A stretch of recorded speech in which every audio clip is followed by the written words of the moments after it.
This meeting is being recorded. Ok, boa noite a todos, sejam bem-vindos ao último webinar desse semestre de Caminhos Profissionais da Engenharia de Produção Mackenzie. Hoje, nossa convidada é Heloísa Mendes, ou Heloísa Rodrigues para mim. É uma engenheira de produção formada por nosso curso. O concurso se formou em 2016. Eu sou suspeita para apresentar ela, porque ela foi minha aluna de iniciação científica, de trabalho de conclusão de curso. Então, há uma história ali que me faz muito suspeita para... Por isso, eu vou deixar que a apresentação seja dela, propriamente dito, né? Mas, Elo, já te dou as boas-vindas, tá? E te agradeço por estar aqui e compartilhar essa tua experiência conosco. Fica à vontade. Obrigada.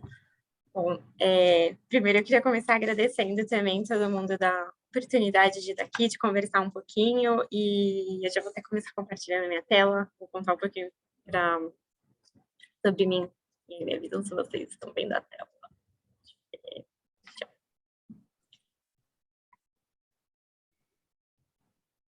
Vocês conseguem ver minha tela? Sim.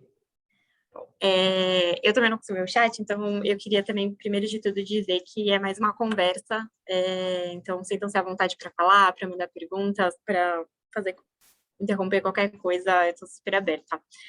Então, eu vou falar, antes de tudo, o que eu vou tentar passar um pouco hoje, eu vou falar um pouquinho sobre mim, sobre minha trajetória profissional até agora. Faz 5 anos que eu me formei, então não faz tanto tempo assim que eu saí da faculdade, eu ainda lembro como é estar na faculdade, como é as dúvidas, enfim, como é a realidade versus a teoria. Vou contar um pouco sobre a minha trajetória de produção e onde eu vejo a engenharia de produção na prática, trazer algumas reflexões no finais, e também tem um pouquinho de perguntas no final, mas como eu disse, quem quiser ir falando pode ir perguntando, não tem problema nenhum. Então, me apresentando agora propriamente dito, antes de mais nada, antes de falar o que eu fiz na faculdade, agora vocês já sabem que eu fiz engenharia de produção, o que eu faço no trabalho, eu gosto de falar sempre um pouquinho sobre mim como pessoa, e eu gosto de ouvir as pessoas, quem elas são como pessoas também, porque eu acho que esse é um bom jeito da gente se conectar, da gente entender o outro, da gente criar uma ligação. Então, antes de mais nada, eu vou falar quem é a Heloísa. Antes da profissional, antes da estudante, antes de qualquer coisa. Então, eu sou uma pessoa extremamente apaixonada por viajar. Todos os momentos que eu tenho de férias, que eu consigo efetivamente tirar férias em algum momento, isso é uma coisa que eu sinto falta da faculdade, ter férias planejadas, saber quando você vai ter férias, amigos que têm férias na mesma época. Eu gosto de viajar, gosto de conhecer lugares novos, o que já diz muito sobre mim, sou uma pessoa extremamente curiosa, então eu gosto de conhecer alguma coisa nova. Antes de qualquer coisa também, eu sou uma bailarina formada, então sou uma pessoa que gosta de muitas regras, gosta de tudo certinho. Gosto muito de sair com os meus amigos, aproveitar o final de semana, à noite, depois do trabalho, mas também sou uma pessoa que ama ler. Então, mesmo depois que eu saí da faculdade, isso é uma coisa que eu vou falar também durante, nunca deixar de ter esse lado aprendiz. Eu gosto de ler coisas desde romances, desde aleatoriedades, mas eu gosto muito de ler sobre negócios, sobre qualquer outra coisa, então eu sempre estou procurando um livro para me agregar, e mais que nada também sou mãe de 2 cachorros, que eu amo. Agora, falando um pouquinho sobre a minha formação acadêmica, então eu fiz engenharia de produção no Mackenzie, entrei em 2012, saí em 2016, e durante esse período, como o professor já falou, eu fiz iniciação científica com ênfase em qualidade de serviços e em estatística. Foi uma experiência muito rica para mim, eu não sabia nada de pesquisa, então eu sofri muito no início para começar a escrever, para entender como se fazia, e juro que não estou puxando o saco, mas a iniciação científica me ajuda muito no meu dia a dia de hoje. Hoje eu estou numa posição que eu preciso escrever muito, que eu preciso escrever muitos documentos, elaborar um raciocínio, então isso também me ajudou muito, e eu uso muito qualidade, uso muito estatística no meu dia, então me ajudou, e foi muito bom passar por essa experiência, eu recomendo para todos. Durante a faculdade também, eu participei por um breve período da empresa Júnior, nem era esse logo, então, ao mesmo tempo, faz pouco tempo que eu estava aí, parece que faz muito, porque o logo era outro. O logo da engenharia foi por um breve período, assim, mas também foi muito bom para eu entender. Eu vim de uma família onde meus pais não trabalhavam no mercado empresarial, eles trabalhavam com negócio próprio, então eu não fazia ideia do que era uma empresa. Então, a empresa júnior, ela é diferente, obviamente, de uma empresa, mas já começa a te dar uma ideia de estruturação, como as pessoas são divididas, como funciona, então foi uma experiência bem legal. E, por último, da minha formação macro, Eu fiz minha pós-graduação em gestão de negócios e pessoas, eu fiz pelo INSPER, terminei o ano passado, e eu busquei justamente uma pós, porque como eu vou falar que a engenharia de produção, ela vai te dar uma base de tudo, uma base muito grande, sobre vários assuntos, você pode ir para diversos caminhos, e aí quando a gente entra nesse caminho, muitas vezes a gente precisa olhar algo mais no detalhe, algo mais específico, a gente sente falta de algum comportamento que a gente precisa aprender, e por isso que eu fui atrás da pós, e eu até já queria começar aqui dando uma dica, se eu puder, uma opinião particular minha. Eu não fiz uma pós-graduação logo que eu terminei minha faculdade, porque eu acho que a gente precisa viver, entender para onde a gente vai, o que a gente sente falta efetivamente, para ir sim atrás de um curso. Então é muito comum vocês verem as pessoas terminando a faculdade, já fazendo uma pós, eu acho que cada um sabe seus motivos, mas para mim foi vital entender o que faltava no meu dia a dia, para onde eu estava indo e buscar um curso que me agregou desse lado. E então, e tanto que para mim o curso, assim, eu super consegui aproveitar, porque era realmente as minhas necessidades. E agora que vocês sabem um pouco de mim, eu vou falar um pouco sobre a minha trajetória profissional, primeiro no macro. Então, eu fiz meu primeiro estágio na Bayer, trabalhei em planejamento e controle de produção lá em 2015, então uma área super da engenharia de produção. Se eu pudesse escolher uma área como a área core, assim, a área raiz da engenharia de produção, eu falaria que é planejamento e controle da produção. Fiquei lá por um ano de estagiária. Acabei mudando de estágio muito por causa da distância, sendo bem honesta, porque a Bayer era muito longe, e como eu disse, eu sou uma pessoa extremamente curiosa, e eu acho que o estágio é esse momento, é o momento de você descobrir, de você aprender, de você explorar. Eu acho que é uma época mais segura, vamos dizer assim, para você desbravar. Então, eu mudei de estágio, depois de um ano não renovei meu contrato, procurei um novo estágio, fui trabalhar na Danone, em planejamento de demanda, que é uma área muito ligada com planejamento e controle da produção também é uma área bem de engenharia de produção, e foi lá que eu fiz meu segundo estágio, fui efetivada, o que fez com que meus últimos 4 meses da faculdade fossem insanos, entre trabalhar, ter aula todo dia à noite, fazer TCC. Juro, se alguém me falar, Heloísa, você tem que fazer isso de novo, eu falo, não consigo, não dá, mas sempre dá. Então, eu sei que muitos de vocês talvez estejam longe dessa época ainda, mas pode parecer caótico. Se apoiem nos seus amigos, tá todo mundo passando por isso, vai dar certo. Talvez surtar um pouco, é normal, mas dá certo no final. E eu trabalhava na Danone, nessa área, eu gostava muito da empresa, mas aí eu recebi uma proposta para trabalhar na Avianca, e eu fui trabalhar na Avianca num setor um pouco diferente das minhas experiências de estágio do meu primeiro emprego, que eram áreas mais ligadas à operação, bem à produção. Eu fui trabalhar como business modeling dentro da parte de business intelligence. Pode parecer um nome bem abstrato, assim, o que é business modeling, mas basicamente pesquisa operacional, que também pode parecer bem abstrato na prática, mas é basicamente olhar para o mundo e falar, tá, a gente tem esse problema, a gente precisa dessa solução, o que a gente faz, que indicadores, que variáveis a gente olha, a gente pode simular como vai ser o futuro? Então, era muito olhar para dados históricos, prever o futuro, analisar projetos que a gente estava precisando fazer. Então, eu trabalhei durante esse tempo. Foi nessa época que eu descobri que eu amava dados. Amava dados. Eu amo programar, amo fazer análise. E, assim, para mim foi o paraíso. Eu descobri que a operação não era para mim, eu não era essa pessoa. E foi muito bom, assim, por isso que eu falei, eu sei que eu sou uma pessoa curiosa, existem vários perfis de pessoas, mas eu nunca cogitei trabalhar com business modeling ou business intelligence até essa oportunidade chegar até mim, e eu me arrisquei realmente, falei, quer saber, vou. Eu lembro na minha entrevista de emprego que eu falei, olha, eu aceito, eu estou vindo, mas vocês estão cientes que eu não sei nada, mas eu estou disposta a aprender. E eles estavam muito cientes, eles queriam alguém que era cru, novo, assim, para moldar. Foi uma das melhores experiências que eu tive da vida, cresci muito, acho que é a época profissional que eu mais aprendi, e eu fiquei na Avianca até, a Avianca era uma companhia aérea, né, decretou falência, eu fiquei até o finalzinho, trabalhei de todos os processos da parte de recuperação judiciária, então eu aprendi muito sobre tudo, fiquei até lá, enfim, obviamente eu tive que sair, eu passei uns 4 meses pela Azul, eu nem coloquei aqui, mas entre a saída, assim, eu fui para a Azul, mas depois eu recebi a proposta oficial da Gol, que era uma proposta melhor, que era para onde eu queria ir. Então, eu fui trabalhar na Gol em planejamento estratégico, que é uma área bem ligada com business modeling também, então não tinha essa área dentro da Gol, e eu fui justamente para a Gol para levar isso, para falar, ok, a empresa trabalha assim, mas a gente pode olhar para dados históricos, dados do que aconteceu, dados da realidade, para planejar melhor nosso futuro. Então, eu fui com essa inteligência de business intelligence falando para o planejamento, falar o planejamento estratégico, chamava planejamento estratégico, mas eu brincava com eles que não era nada estratégico, era mais um planejamento tático de dia a dia, de quadradinho, sempre se fez assim, para quem não sabe, não sei se da época de todo mundo também. A Gol, ela comprou a antiga Varig. famosa Varig, que faliu. Então, muitas pessoas trabalham na Gol, são da época da Varig, então são pessoas que trabalham no mesmo mercado há 20, 30 anos, e falam, mas há 30 anos a gente planeja assim. Então, foi uma experiência bem difícil, eu acho que eu aprendi muito em termos comportamentais, de como chegar para uma pessoa que tem 30 anos a mais de experiência para mim e falar, olha, eu entendo, eu respeito que você chegou até aqui assim, mas há um jeito melhor da gente fazer, há um jeito diferente da gente olhar para isso. Foi uma experiência muito boa, eu também amava, eu sou apaixonadíssima por aviação, mas a aviação tem uma curiosidade do setor, para quem não conhece, que a empresa é uma empresa de custos fixos muito altos, ou seja, ela tem contas para pagar todos os meses muito altas, que não variam de acordo com se ela trabalha mais ou menos, o que faz com que a empresa tenha uma margem de lucro bem reduzida, o que faz com que ela seja muito sensível a qualquer coisa que aconteça no mercado. Então, sobe combustível, como, por exemplo, agora, ela vai sentir. Veio a pandemia, ela sentiu. Então, por questões financeiras, de não aceitar, assim, não fazia sentido para o meu momento de vida particular, trabalhar com reduções salariais, essas coisas, eu deixei a Gol com o coração partido, porque eu amo aviação e fui buscar uma nova experiência no mercado de tecnologia totalmente diferente, que é a Amazon, que é onde eu estou hoje.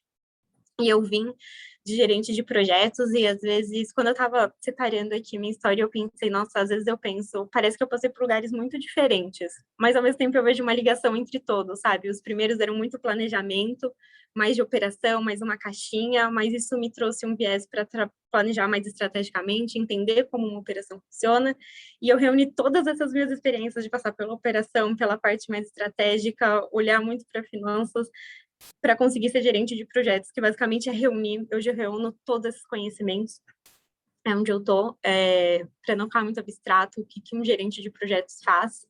Então, quando você trabalha com projetos, você pode ser um executor de projetos, você pode trabalhar num time onde você faz parte de um projeto e executa uma partezinha daquele projeto. A posição que eu estou, eu gerencio o projeto, então eu olho as dores, descubro quais projetos são necessários, escolho os projetos que eu quero tocar, planejo ele todo, converso com todas as áreas, calculo tudo, todos os dados financeiros para levar o projeto para frente, organizo, faço a gestão com vários times. Então, eu falo desde um time de tecnologia para desenvolver um software, falo com outros países para trazer solução, vou lá na operação descobrir o problema, falo com o meu cliente final, com o fornecedor da Amazon, para conseguir reunir tudo isso. Então, assim, é um cargo diferente de todos os que eu passei, não tanto operacionais, eu não executo tanto, mas eu tenho que planejar, me comunicar, eu passo o dia inteiro em reunião, organizando as coisas, conversando com todo mundo. Então, olhando no macro, essa é a minha trajetória. E quando eu estava olhando, eu pensei justamente sobre isso, que divergências. Eu pensei, que projeto eu vou levar para contar para as pessoas como é a engenharia de produção na prática. E eu fui pensando que talvez uma das maiores riquezas do meu currículo, assim, eu sou muito fã, eu gosto muito de trabalhar, do meu trabalho.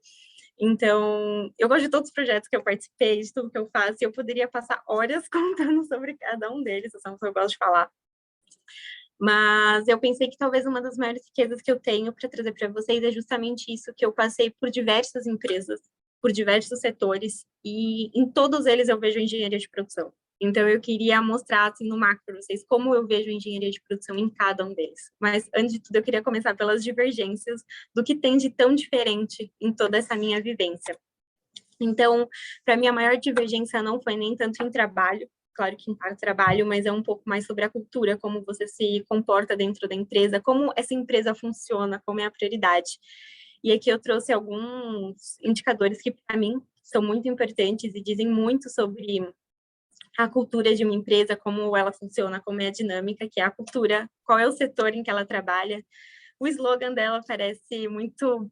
a gente nem liga tanto para isso, mas isso diz muito sobre a empresa e isso mostra como isso muda no dia a dia e como isso é importante. Eu trouxe muito isso na visão de... Quando eu estava na faculdade, eu pensava, eu vou trabalhar nas empresas que eu gosto, que eu acho que fazem alguma atividade que eu gosto. Eu não queria trabalhar numa empresa que produz algo que eu acho que faz só mal para o planeta. E é importante a gente seguir com os nossos valores. Mas também existem características nossas. Se você é uma pessoa muito dinâmica, talvez ir para uma empresa muito padronizada, muito burocrática, talvez vai te frustrar. E ao contrário, se você é uma pessoa que gosta de tudo certinho, que as coisas tenham tempo, que não seja nada atropelado. Você ir para uma empresa muito dinâmica também pode te impactar. Então, eu trouxe isso também porque foi a maior divergência. Eu tive que aprender a me adaptar muito. Hoje é mais claro para mim que tipo de empresa eu gosto e eu não gosto. Então, eu trouxe isso para a gente ter uma reflexão aí, para quando também vocês forem para o mercado, olharem para essas questões. Qual é o setor, qual é a cultura da empresa, impacta muito. Então, falando um pouquinho da Bayer, ela é uma empresa de cultura alemã. Os alemães são conhecidos por serem um povo mais certinho, de horários, de padrão, que gosta certo. Ela é uma empresa que trabalha em mais de um setor, farmacêutico, de saúde animal e de pessoas, saúde humana, trabalha no agronegócio, trabalha na indústria química. Eu, quando estava lá, trabalhava na indústria química. O slogan da Bayer antigo era se a Bayer é bom, que mudou você e Bayer é bom. Então, isso resume muito para mim o que era a empresa. Era uma empresa extremamente burocrática e hierárquica. E eu não estou falando isso com um olhar ruim. Eu não acho que é ruim. Eu acho que é super saudável. Para algumas coisas é maravilhoso a empresa ser burocrática, hierárquica, tudo certinho. Então, foi um lugar muito bom para eu começar, para eu aprender. Então, você chega nessa empresa, tem manual para tudo, tem processo escrito para tudo. Não existe nada que não esteja anotado, que não esteja no papel. Para quem está aprendendo é ótimo. Você chega, você lê um manual, é assim, é como se o dia a dia pudesse ser um manual. Isso era muito bom, realmente, para aprender. E para mim, a empresa é assim, justamente pela cultura do país que ela vem e também pelo tipo de setor de atividade que ela tem. Então, principalmente que eu trabalhava na química, é uma indústria de commodities. A gente comprava direto, a gente só tinha uma pessoa antes da gente na linha de produção, que era a Petrobras, que era quem extraía o petróleo. A gente comprava o petróleo puro e produzia os produtos. Não é um mercado que é um mercado que oscila, claro, com custos, mas não tem um aumento de demanda muito maior ou muito menor, não é algo tão volátil. Então, isso traz muito da empresa, não é uma empresa que vai ser acelerada, aprovar uma nova lei, muda a empresa toda, muda a prioridade, muda tudo. Isso não acontecia por causa do setor da empresa, e era uma empresa que se preocupava com qualidade, que é uma coisa que vem muito no slogan. Então, tem que ter esse perfil de qualidade, é reconhecido, então tudo era mais calmo, as prioridades, nada saía sendo atropelado. Já quando eu fui para a Danone, eu tomei um choque, porque a Danone é uma empresa francesa. Para quem nunca trabalhou numa empresa francesa, eu vou dizer, os franceses são bem diferentes dos alemães. Enquanto o alemão gosta de tudo certinho, os franceses fazem tudo do jeito mais confuso possível. Não estou falando mal da França, adoro eles, mas foi um choque. A Danone é uma empresa do ramo alimentício, ela trabalha em outros segmentos também, como nutrição especializada, normalmente para pacientes oncológicos. E o slogan dela também é One Planet, One Health, então um só planeta, um só país, uma só saúde. E isso mostrava muito, assim, para mim, da preocupação dela. Então, no dia a dia, por exemplo, eu vi uma preocupação com o funcionário, com a saúde do funcionário muito grande. Então, a gente tinha horas para fazer, tinha massagem no escritório, as pessoas iam, tinha exercício físico no escritório, eles incentivavam, e eu acho que isso traz muito da cultura da empresa, uma empresa que se preocupa com saúde. E ela era uma empresa muito aberta, então não tinha nada burocrático. Então, na Bayer, eu como estagiária, se eu queria falar com o diretor, aí eu tinha que falar com o meu coordenador, que falava com o diretor, que falava com o outro diretor. Na Danone, eu como estagiária, se eu quisesse bater na sala do diretor, falar alguma coisa, eu podia, não tinha problema algum. O que também é muito bom, te ensina de outros jeitos, era uma empresa, mas assim, chegar lá e esperar que alguém te dê um passo a passo, não existe, vai descobrindo, é por aí, tá em algum lugar, e também te desenvolve de outros lados.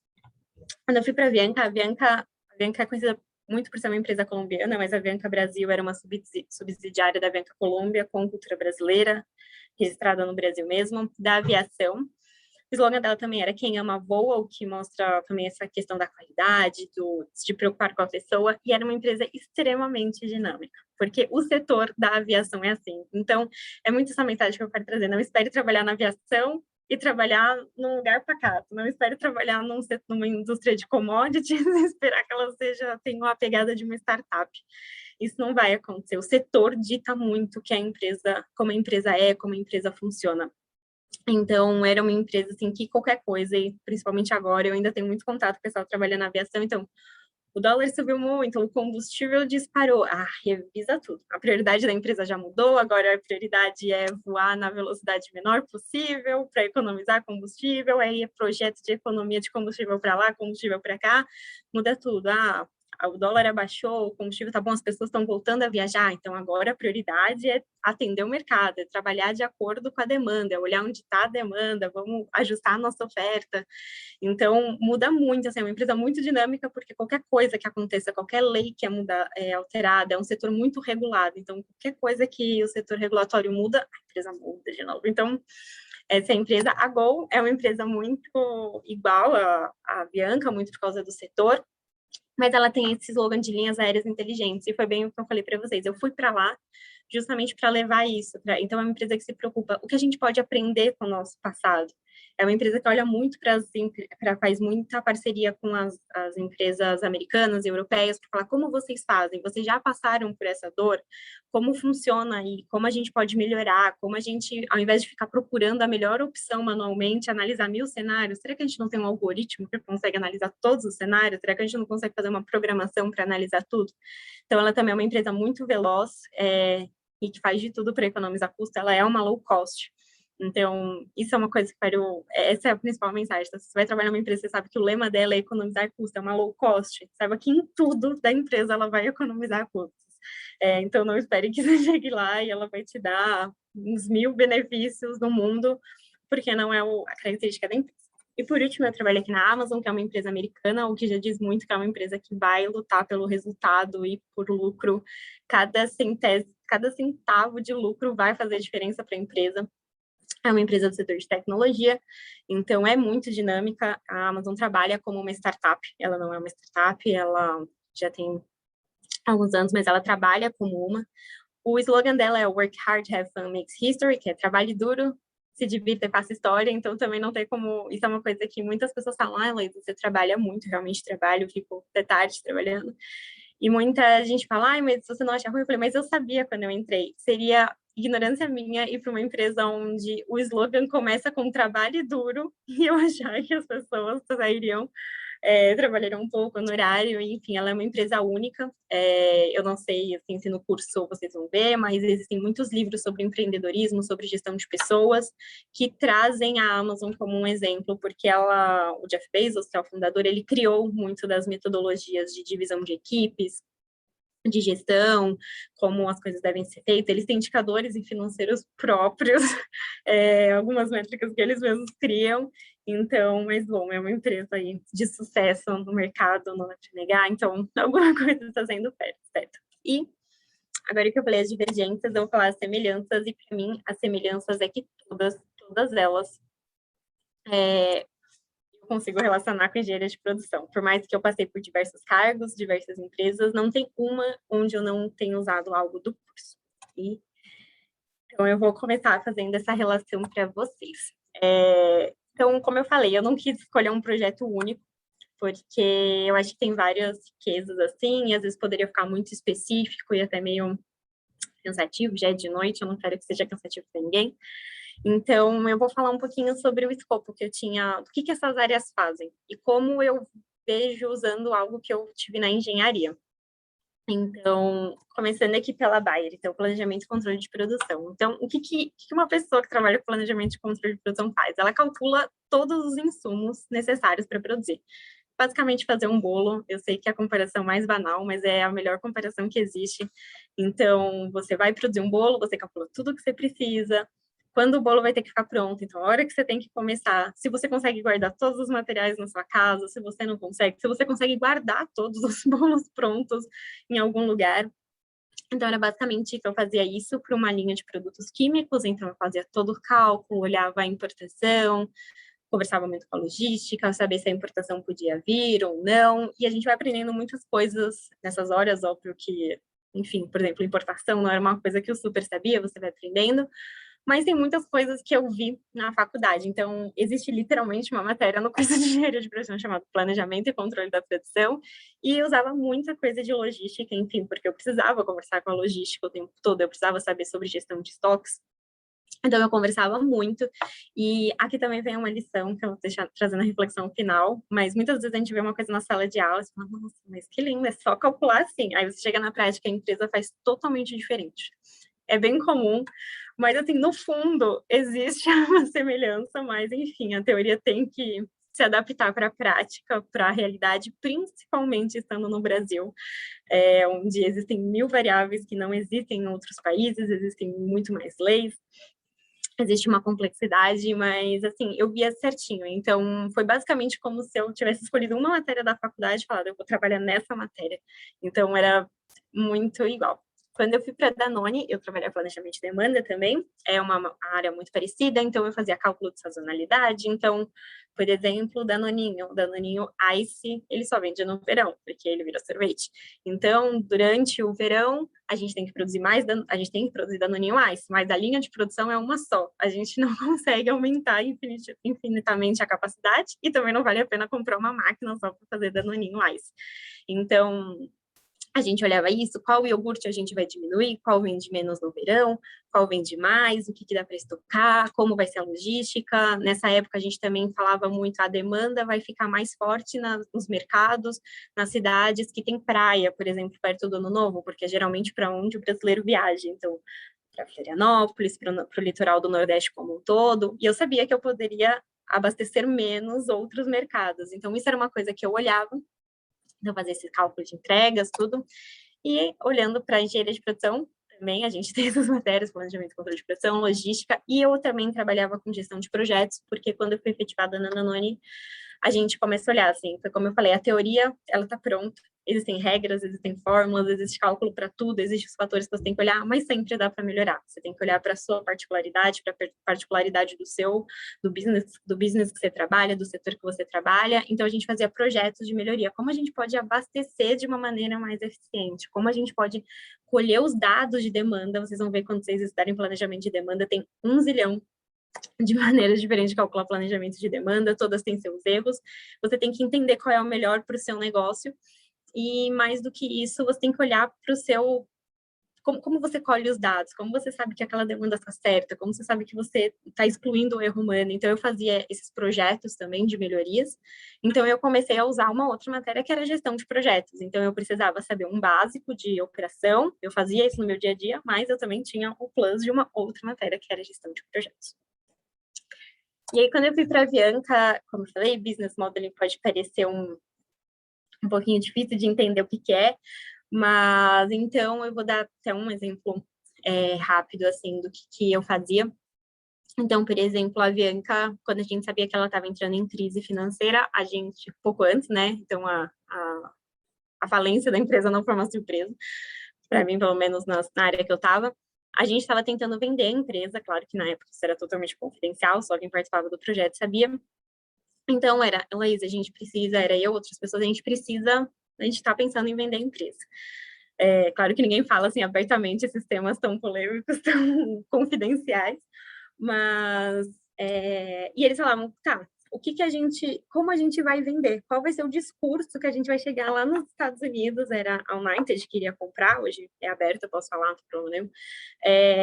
A United ia comprar, como eu vou falar para eles? Que se eles comprarem, eles vão fazer. Então, eu falava, se eles comprarem, eles mudarem isso, colocarem o investimento aqui, e eu simulava diversos cenários do que poderia ser feito com investimento.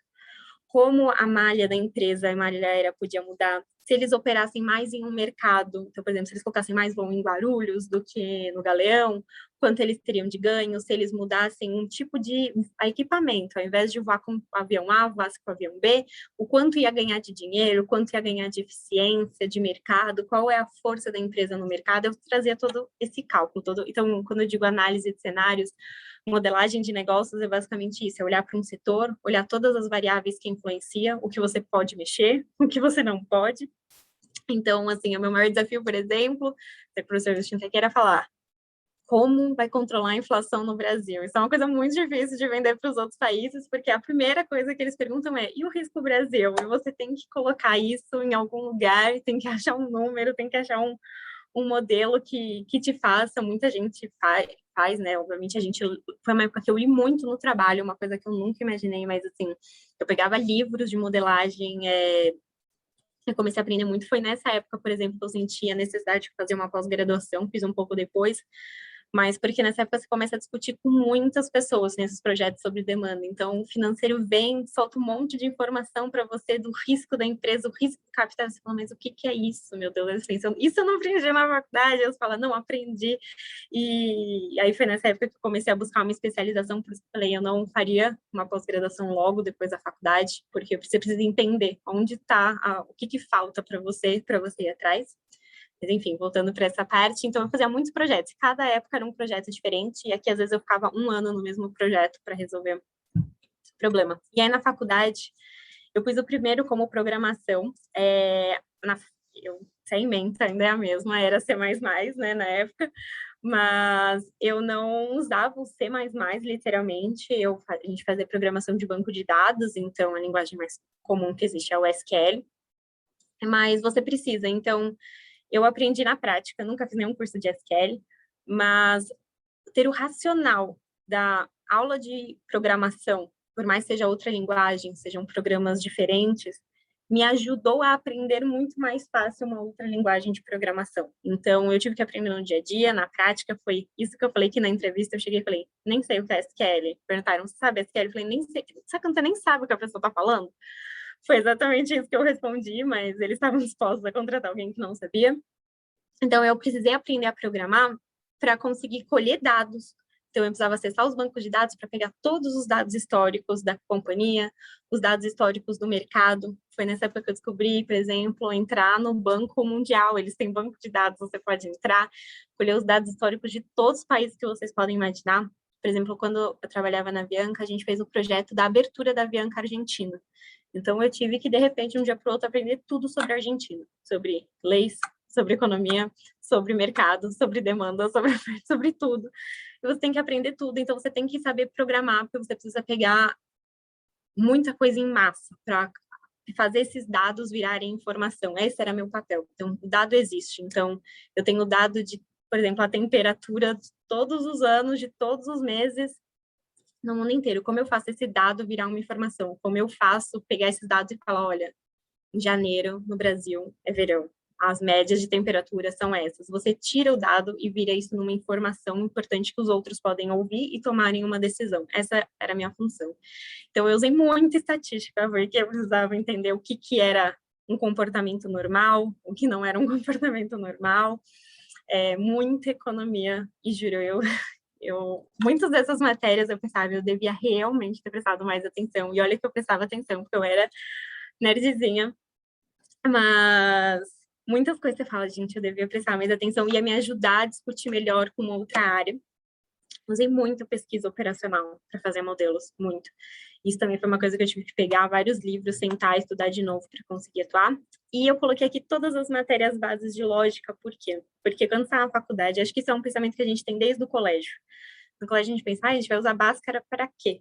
Na faculdade você pensa, você vai usar integral no dia a dia para quê? Derivada, cálculo vetorial, nunca vou fazer um cálculo vetorial na prática, a não ser que eu for construir alguma coisa.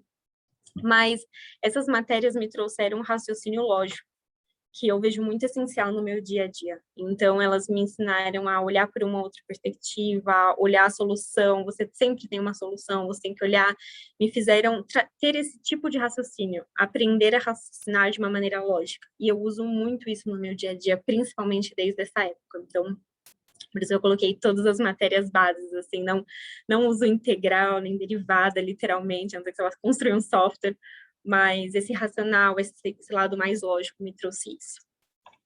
Falando um pouquinho da Go era um trabalho bem parecido, então eu monitorava muito o que a concorrência fazia, como o mercado, eu tinha que ficar muito atenta como o mercado está se comportando, aonde está a demanda, se tem oferta em excesso no mercado. Então, por exemplo, oferta na aviação é o que? A gente ter mais voos para um destino do que pessoas querendo efetivamente viajar para ele. Então, a gente começava a olhar os indicadores da empresa e falava, por que a gente não consegue vender mais caro? Porque tem mais oferta do que tem demanda. Então, olhava um pouco para esse lado, depois eu mudei um pouco para projetos estratégicos. A Gol, ela era uma das piores empresas em pontualidade, e isso impacta muito a escolha, principalmente de um tipo de mercado. Por exemplo, as pessoas que viajam a trabalho precisam que os voos saiam no horário. Então, eu comecei a trabalhar com isso. Então, me deram esse problema, Luiz, a pontualidade está horrível, vamos melhorar. é isso. É isso que as pessoas me deram de formação. Então, também usei muita programação para olhar todo o histórico, programação para olhar as bases públicas da concorrência, como ela faz, porque como as outras são pontuais, assim, eu acho que isso é uma coisa que eu trago sempre em mim também, se eu pudesse dar uma dica, quando alguém te dá um problema, se alguma outra empresa, se você não é a top empresa do mercado, então é porque tem uma solução para chegar lá, porque a outra fez de algum jeito, então você vai ter que fazer. Então eu fazia muita análise de cenário. Aqui também eu tive uma lição muito importante, eu comecei a fazer esse projeto, também foi muito difícil, como eu falei, chegar para um pessoal que trabalha na operação, programando voo, liberando avião no dia a dia, o cara que trabalhava desde a época da Varig, há 30 anos, e eu falar, então, um software consegue fazer de uma maneira mais inteligente. Obviamente eu não falava assim tão duramente, mas você tem que convencer o outro, mostrar, e não é só mostrar um dado, não é só mostrar, olha, por exemplo, eu usei muito estatísticas, todas as discussões eram de percentil, e eu estudei, vi que era a métrica do mercado, mas não é só você chegar e falar, o percentil é esse, você tem que muitas vezes explicar o que é um percentil, explicar porque é o melhor indicador. Então, eu usei muito estatística mesmo nessa época também, foi um período muito bom, eu amava esse projeto. Então, aqui as matérias ficam bem parecidas com a anterior, eu coloquei um pouco de logística, porque eu também tinha que entender essa questão de timing, de recursos também, a aviação, querendo ou não, é um recurso finito, a gente não tem os aviões que a gente quiser, a gente não pode ficar o tempo que a gente quiser com um avião parado dentro do aeroporto, se todos os aviões tivessem que ficar em terra, não caberia, dependendo dos aeroportos, então eu não posso parar todos os meus aviões em Guarulhos, de repente, que o aeroporto de Guarulhos mata alguém, nem pode, mas, então, foi uma época muito boa, assim, que eu gostei muito, então, estatística, será que eu vou usar isso na prática, dependendo da carreira que você for? Sim.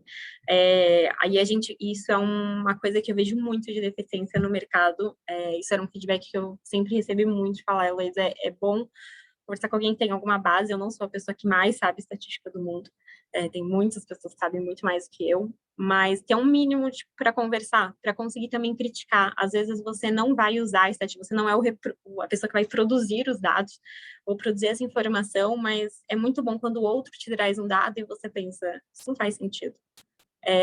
Esses dados não se conversam, então ter esse senso crítico, então às vezes saber um pouco dessas matérias todas, você nem pode usar literalmente ela como um reprodutor, mas você precisa ter elas para ter um senso crítico de conseguir conversar com o outro. Então, eu tive essa amplitude.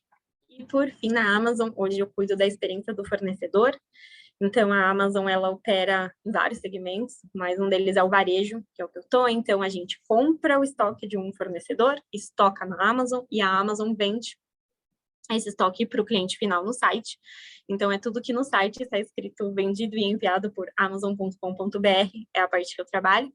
Então, eu olho para toda a experiência do fornecedor da Amazon, como é desde cadastrar os produtos na Amazon, até entregar o produto, como é ir no centro de logística, como é faturar, como é os sistemas. Para quem sabe, a Amazon faz tudo automatizado. Então, essa é uma diferença. Então, assim, na Bayer, na Danone, as ordens de produção, alguém fazia, mandava para a produção, falava, essa é a ordem de produção. Na Amazon, os pedidos de compra é tudo sistema. O sistema entende a demanda, entende que vai ter pico. Não existe uma pessoa que faça isso, é totalmente algoritmo. Uma boa parte da empresa, afinal, é uma empresa de tecnologia, cresceu no mercado assim.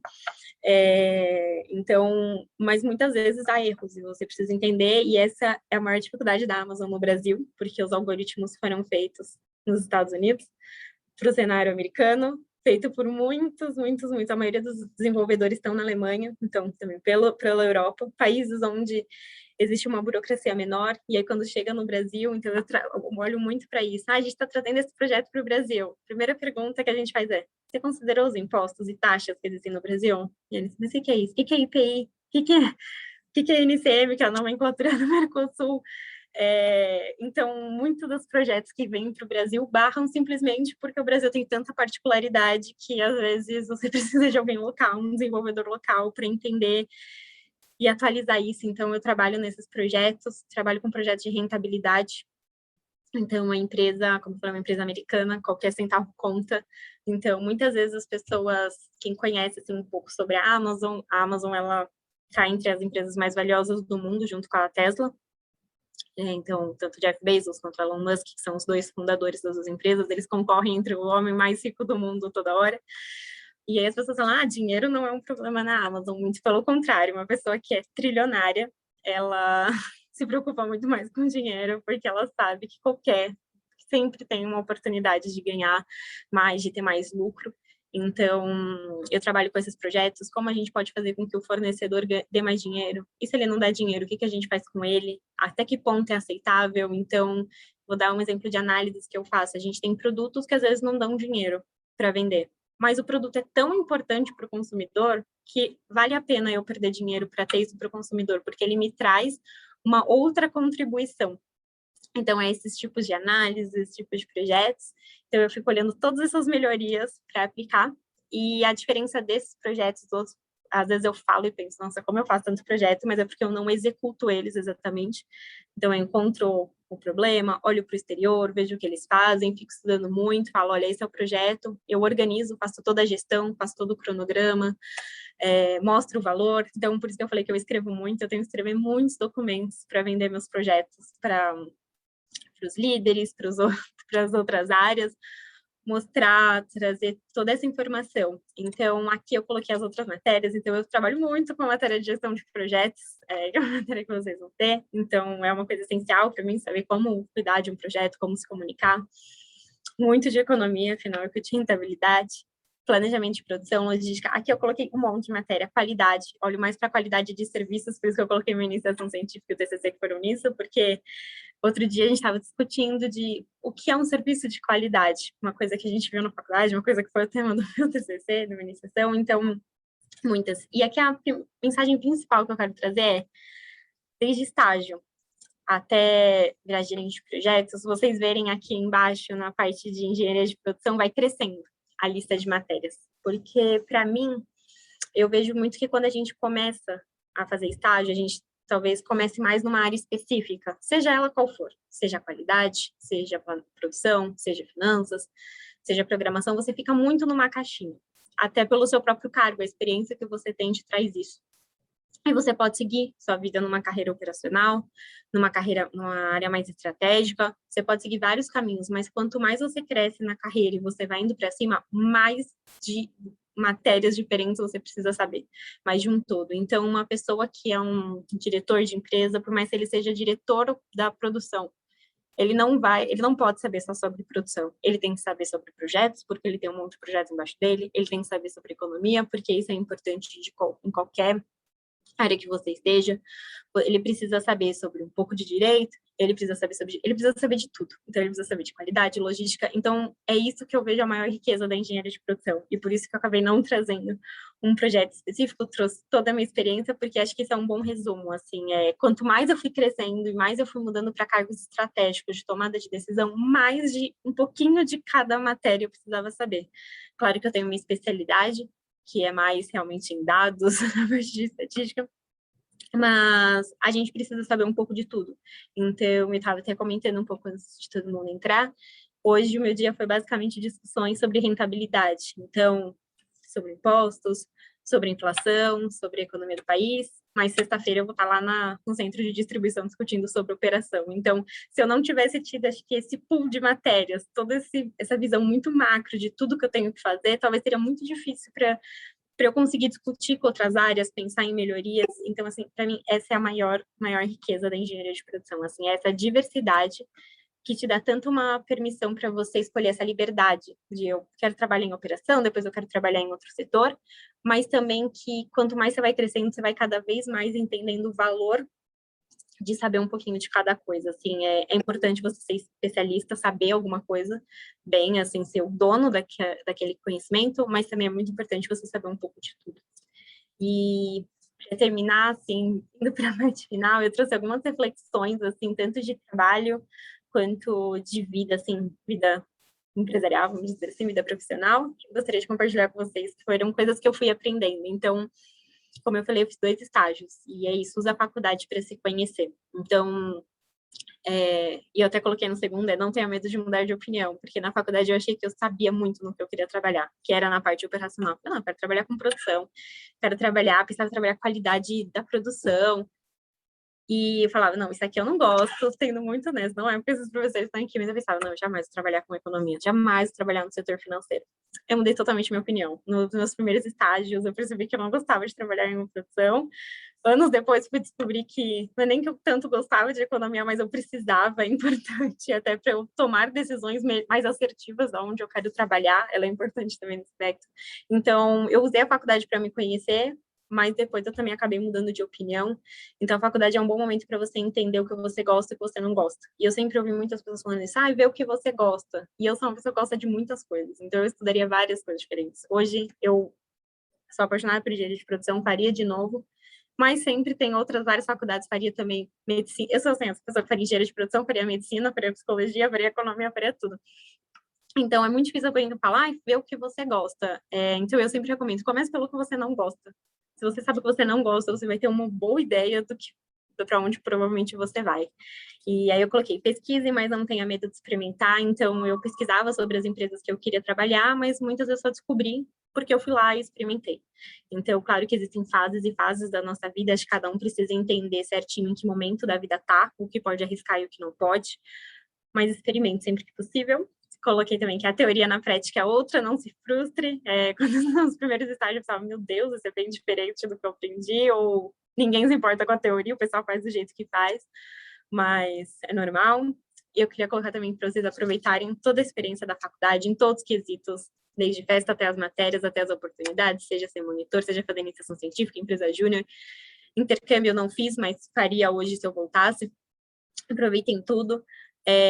Coloquei também a faculdade vai te ensinar muita coisa técnica, mas se eu pudesse recomendar alguma coisa para vocês investirem, fora isso, nas suas habilidades comportamentais, que eu coloquei aqui como soft skills, porque isso faz muita diferença. É isso que muitas vezes faz você crescer. Também coloquei para nunca perder o perfil de aprendiz, isso para mim é um vital, assim, você pode saber muito. Você vai quando está no colégio, você entra na faculdade e fala, eu sou muito, principalmente quem faz engenharia, eu sou muito bom em exatas. Aí você chega aqui e descobre que você não é tão bom em exatas. Que exatas é outro nível que você não conhecia. E acho que no final da faculdade você pensa, não, mas eu ia muito bem naquela matéria, eu vou trabalhar nisso. Aí você chega lá e pensa, não, eu não sou bom, eu não sei nada, eu não sei um décimo do mundo. Então, sempre se mantenham nessa posição de aprendiz, encontre o equilíbrio entre o que você é bom e o que você gosta. Então, é bom a gente trabalhar com o que a gente gosta, mas a gente também precisa ser bom naquilo. Então, é um equilíbrio difícil de encontrar. E conformidade é algo perigoso. Então, não se conformem. Existem muitos perfis de pessoas. Eu sei que eu sou uma pessoa que não me conformo. Por isso, talvez eu também mudei muito de emprego. Então, não gosto, vou para outro lugar. Ou está acontecendo, não vou aceitar. Então, por exemplo, eu amava trabalhar na aviação, mas devido à pandemia, eu pensei, eu não vou para uma outra empresa aérea. Eu amo, mas eu não me conformo que seja um setor que seja tão instável financeiramente para quem trabalha. Então, não se conformem. E por último, eu sei que já falei muito, mas é só uma mensagem bem final, que eu falei muito sobre engenharia de produção, mas eu queria deixar uma mensagem para vocês aplicarem como um todo na faculdade e depois na vida, que é um dos meus autores favoritos, como eu falei, eu amo ler, ele chama Adam Grant, ele estuda sobre comportamento empresarial. Ele tem um livro escrito Pense de Novo, é bem grande, eu vou falar só alguns trechos, mas é que a gente nunca deve ter medo de mudar de ideia. Quanto mais rápido você reconhecer que está errado, mais rápido você vai poder estar certo. Então, como eu falei, eu saí da faculdade falando produção, planejamento de produção, é a melhor coisa do mundo, eu quero isso, eu percebi que não era, e eu me realizei na área que eu descobri, que era uma área mais de programação, mais estatísticas, que eu jamais imaginei trabalhar isso quando estava na faculdade. Eu odiava as aulas de C++, eu falo mesmo, e hoje eu amo programar. Então, quanto mais rápido eu reconheci, mais rápido eu encontrei um lugar em que eu era realmente realizada. Repensar pode nos libertar de prisões que nós mesmos fazemos, como essa que eu comentei, e a gente às vezes fica comprometido à ideia que não serve mais a gente fica preso na carreira errada, na empresa errada, porque a gente tem medo, a gente se recusa de mudar de opinião, que foi uma versão menos sábia de nós que formou. Então, quanto mais rápido formos em repensar, a gente pode evitar arrependimento, cometer menos erros e nos preparar para, quem sabe, ter uma vida mais interessante e que a gente esteja constantemente crescendo e evoluindo. Então, é isso que eu queria deixar para vocês. Não tenham medo de repensar. Repensar faz bem. É isso. Obrigada. Se quiser dúvidas, perguntar qualquer coisa. E aqui também estão meus contatos, podem sempre me contatar. Eu demoro um pouquinho para responder no WhatsApp, mas eu sempre respondo. Dúvidas para dúvidas, questões, querendo desabafar, eu estou sempre disponível. Muito obrigada, Elô. Eu vou abrir, sim, para perguntas agora, mas eu queria fazer um comentário rápido. Esse semestre, os 4 convidados foram mulheres engenheiras de produção, formadas pelo Mackenzie, veteranas, 2 delas, e você e a Nicole, mais novas. E todas trouxeram perfis de alguma forma diferente, nós estávamos falando que você devia fazer doutorado, lembra? Uhum. Bom, agora, depois disso aqui, eu estou mais convencido ainda de como você está preparada para fazer isso de forma direta. Eu acho que nós duas, eu contigo conversei menos que com as outras palestrantes, mas você captou a ideia na hora e trouxe exatamente, ou seja, estamos fechando a série de webinars esse semestre de forma fantástica, porque foi muito clara essa explicação da trajetória, essa associação com a engenharia de produção, e eu nunca tinha te ouvido falar tanto nem tão rápido. Tá? Eu falo muito. E você foi minha aluna de todo, tá? E você falava pouco porque, na verdade, você realizava, trazia e já estava lá, claro, toda aquela história. Estatística, bom, você está fazendo tudo isso que é de melhor, que você consegue fazer de melhor, né? Entender pessoas, porque, no final, aquilo que fizemos em iniciação científica e TCC tinha a ver com qualidade em serviços, propriamente dito, e isso requer entender pessoas, de alguma forma, e estatística. Então, eu acho fantástico que você tenha feito essas imagens, comparando as coisas. Me surpreende que fechemos dessa forma, não por você, sino porque, enfim, a gente conversou pouco, mas você captou na hora, e, na verdade, essa aqui é a Heloísa que eu conheço. Está mais... Só que a Heloísa que eu conhecia fala muito, e eu não sabia que falava tanto. Tá? E olha que nós trabalhamos vários anos juntas, né? Mas, Elo, muito, muito obrigada. Eu vou abrir para que os alunos façam perguntas. Eu gostaria... Agora todo mundo começa a sair porque começam as aulas, então todos correndo, tá? Mas, como isso aqui fica gravado, fica para todos, tá? Eu, particularmente, acho extremamente interessante as escolhas que você foi fazendo até se encontrar e aquela riqueza que você encontrou em cada um desses lugares, como você não teve medo de mudar, tá? E de aproveitar o que cada lugar tinha para oferecer. E eu acho que isso é uma experiência diferente das mostradas até agora, muito válida, muito rica, tá? E, bom, vamos ver se alguém está perguntando algo no chat. Se não, Agostinho, eu pedi para o coordenador hoje entrar, porque eu estava adorando o que você estava falando. Tá? Olha, a única pergunta que eu ia fazer, Heloísa, sim, claro, enquanto os outros vão pensando na pergunta, você tem uma carreira assim muito mais voltada para o Brasil e, curiosamente, em empresas que, de alguma forma, se tornaram internacionais ou são internacionais. Você está pensando em, ou gostaria de sair do Brasil, ter uma experiência externa, enfim, isso já cogitou, quer dizer, você está aberta a mudanças, mas você já cogitou nessa possibilidade? Sim, já cogitei. Eu sou muito aberta, é algo que eu falo abertamente aqui na empresa, por sinal, que eu tenho muita vontade de trabalhar fora em outros países, tanto por questões pessoais, assim, de estilo de vida, mas por conhecer, assim, também, acho que os recursos, por exemplo, trabalhar na Amazon nos Estados Unidos, com certeza seria uma diferença muito diferente de trabalhar na Amazon no Brasil, ela que domina o mercado americano. Então, eu tenho muita vontade, e quando eu saí da Gol, por causa da pandemia, eu comecei a pensar em que empresa eu quero trabalhar. Esse foi o bom de passar por muitas empresas, a gente aprende fazer pesquisas melhores, mais assertivas sobre a empresa que você vai, e uma das coisas que eu pensei foi empresas que me dessem a possibilidade de sair. A Amazon é uma empresa muito aberta para isso, então muita gente sai do Brasil, então esse é um dos motivos porque eu vim para cá também. Elo, tem aqui vários comentários que eu gostaria de ressaltar, porque eles não estão fazendo pergunta, mas antes de você concluir, eles já estavam falando, tá muito bom, tá? Foi sensacional, muito didática nas comparações entre matérias da faculdade e aplicação na prática. Parabéns, Heloísa, muito bom mesmo, sensacional. Enfim, está aqui todo mundo satisfeito, acho, com essa nossa nosso webinar de hoje. Eu te agradeço infinitamente, você topou imediatamente a iniciativa. Sei que a gente tem algumas, como se chama, dívidas em relação a vamos nos encontrar, tomar um café, vamos escrever aquele artigo, lembra? Ainda podemos fazer. Mas ainda vai rolar.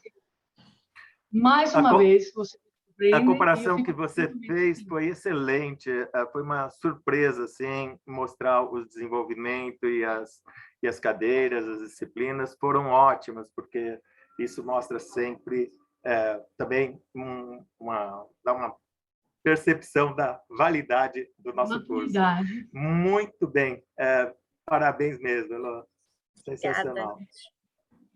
Ok, gente, então, se não tiverem mais perguntas, eu agradeço a participação de todos, sobretudo, de todos os que presenciaram o webinar, mas sobretudo da Elô, professor Agostinho e o Saulo, que sempre estão ali comigo, me convencem de todas as coisas, e na verdade é uma gestão dos três, senão isso aqui não sairia. Então, vamos fechar o semestre dessa forma fantástica. O webinar fica à disposição no YouTube, você também vai receber o link, Elô. E, bom, te agradeço mais uma vez, espero. Você deixou seus contatos, assim que qualquer aluno que tenha participado pode vir a te contactar. Tem acontecido com os outros palestrantes também, de forma bem agradável, ou seja, tem sido uma comunicação muito produtiva e até inesperada um pouco. Então, eu acho que, de alguma forma, a gente está cumprindo nossos objetivos aqui. Uma vez mais, muitíssimo obrigada, tá? Em nome de toda a Escola de Engenharia, em nome do curso de Engenharia de Produção, e a gente sabe que nós vamos continuar em contato, certo? Sim. Obrigada a vocês, foi um prazer poder voltar no Mackenzie, na Engenharia de Produção, para falar um pouquinho sobre mim. Realmente, eu sigo aberta para quem quiser me chamar, e o encontro vai sair, eu tenho certeza. Muito obrigado. Muito obrigada. Boa noite a todos, gente. Saulo, pode fechar? Boa noite a todos. Tchau, Elô. Tchau, tchau. Tchau. Obrigado.